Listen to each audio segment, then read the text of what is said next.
শেখ হাসিনা কোথায় আছেন জানালেন জয়।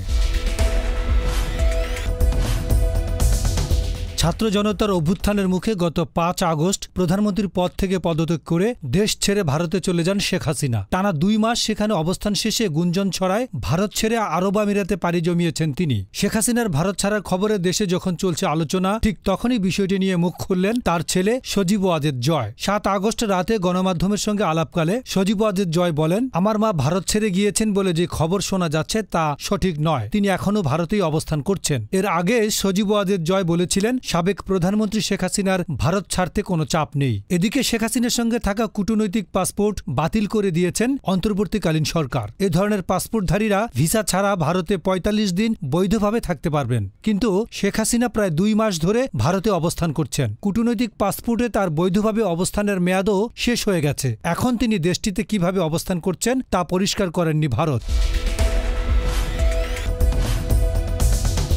ডেস্ক রিপোর্ট, গণমানুষের আওয়াজ।